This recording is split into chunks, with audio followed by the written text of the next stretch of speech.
Greenhouse and ozone have become catchwords of the late 80s. Hardly a day goes by without mention of them. They're just two items that fall under the immense and general category of the environment. How do you feel about our troubled planet? This first question is designed to test your attitude. Don't tick the answer that seems correct, tick the one you believe. What is happening to the Earth? A. It's in trouble, but will recover no matter what man does. B. It's facing a crisis government and science will solve. C. It's in need of all the help it can get. D. Its resources are unlimited and under no threat. The answer is C. The world is in need of all the help it can get from every one of us. We're experiencing a global crisis that could make Earth a living hell within a few short decades. We face a series of catastrophes on a scale unknown in human history. And what you're about to see may seem like a nightmare of science fiction. The most frightening thing about it is that within 4 or 5 decades, it can become more science than fiction. This voice of future history is an assembly of the predictions scientists are now making.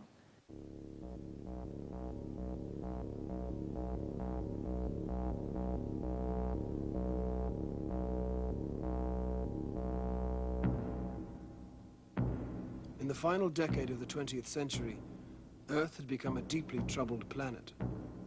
With blind arrogance, humanity assumed ownership. In our quest for property, we felled and torched the forests. In our hunger for resources, we starved the land. In the name of progress, we choked the air. Nature could not endure this abuse and retaliated with angry warnings that scorched vast areas by heat wave and drought. Earth was drenched by floods and blasted with hurricanes.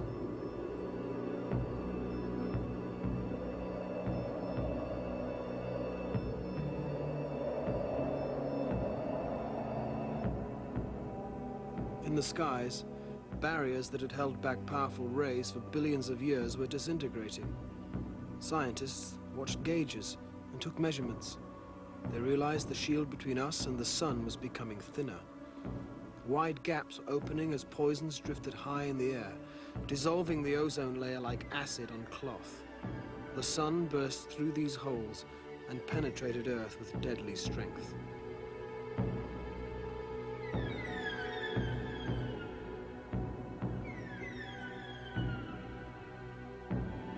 Billions of tons of destructive gases were pumped into the air from hundreds of millions of cars, from gigantic smokestacks and churning machinery.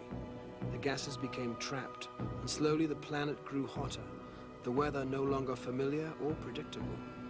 The increasing heat expanded oceans and seas. The world's land map began to change. Few had believed that major cities would be abandoned.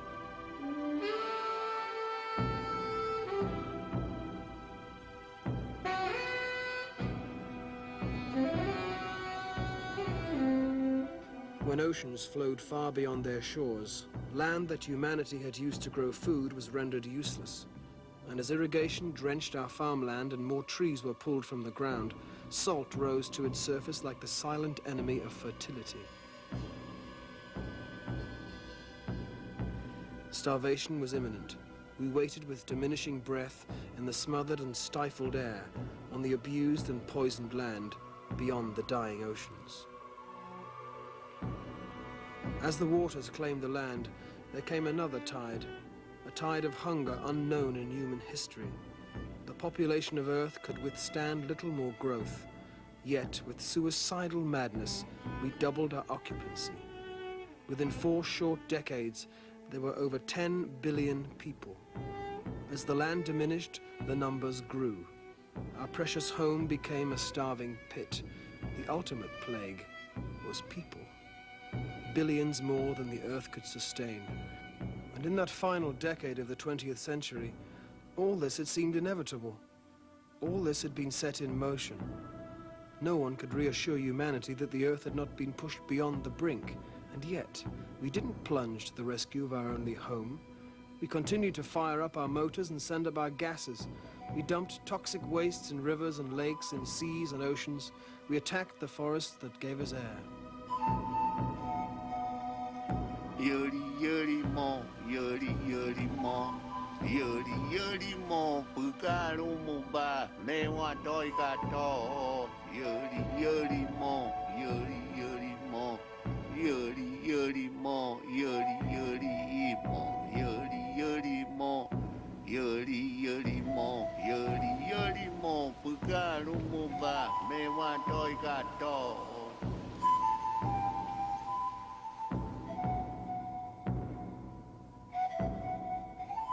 As the trees disappeared, so too did the fourth world, the final few tribal societies who lived beyond the madness. In condemning nature, progress also condemned these, her true children. Few of us were humble enough to see that in allowing their passing, humanity had shrugged off its last contact with nature. Bows, arrows, and blowpipes could never resist the angry claw of civilization, with its arsenal of illness and alcohol, bulldozers, dams, roads, the gun, and worst of all, dissolution. The dams were built, and the trees were drowned. A highway was gouged through the forest. There came a time, as the new century reached its second decade, when we could only watch the scars and infection spread, and we could only gasp at the ignorance that had abused this wondrous fragility. We had long known that the Amazon gave us a quarter of all of our oxygen, that the Amazon gave us so many of our medicines, that within the Amazon there were miracles awaiting discovery. And still, the greedy conqueror plotted his own defeat. Ranchers burned the forest, so hamburger meat could feed the throwaway society. With them came humble farmers with no money to fertilize subsistence crops. Rich man and poor man plowed new soil, and it began to die. Together they moved deeper into the forest, and the forest retreated. Moving with their torches, they burned a vast new desert onto the map. It was here that ecology was crippled beneath the bulldozer of economics. And in the affluent West, rich men turned their backs on the desolation and said, "You can't stop progress, and growth is good." Humanity was hell-bent on destroying the very elements that could save it. The forests were Earth's lungs. They could take in the fumes of car and machinery and change them to sweet air. But there were not enough trees to hold back the endless stream of poison gases. Civilization cut down these last vestiges of hope like an ogre slashing its wrists. The poisoned skies became laden with chemicals that turned to rain and fell on more forest. Abused for too long by humanity, a crippled nature withdrew its mighty concessions.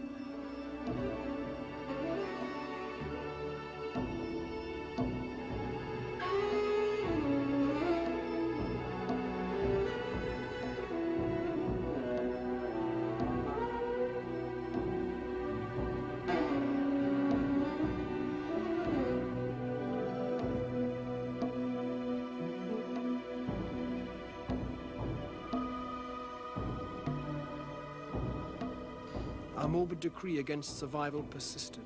Our food needed shipping and storing, and all that mattered to us was the look of it. We preserved food with radiation and chemicals. We searched for new ways of presenting and packaging nature. Everything used and useless could be tossed out, wrapped in plastic and collected by trucks as we slept. It began as convenient packaging for a throwaway age and ended in poisonous mountains of waste, discharging gases and liquids into air and oceans. Beneath the ground, out of sight and out of mind, humanity could only hide but never destroy much of its waste.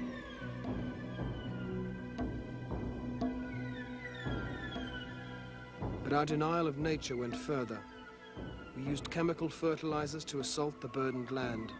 We had condemned ourselves to death by starvation, just as we had starved the soil we so desperately needed. Instead of restoring the soil with our body waste, we shrugged off a natural cycle that had sustained us for thousands of years. We mixed it with the chemicals and detergents from home and industry, and poured the deadly mix into the sea. We discharged the dirtiest of waters into our oceans, and when our wastes were too toxic for burial, they were sunk in the depths of the seas. Our belief was the ocean was a bottomless sewer.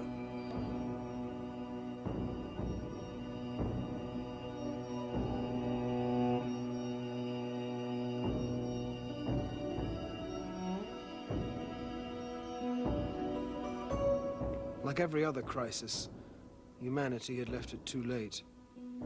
A Western generation had been raised with the expectation of every comfort. It had chosen to forget that unlike everything else in the throwaway society, it could not throw out its home planet and expect to survive. It could not destroy complexity and creatures by the millions and expect the Earth to continue accommodating this madness forever. And yet, with the naivety and greed, the ignorance and apathy that had brought us to desolation, we were surprised when the day arrived in which Earth and humanity were no longer partners. Just as we had failed to live in peace with ourselves, we could no longer live in peace with the planet. We had lost our right to life on Earth.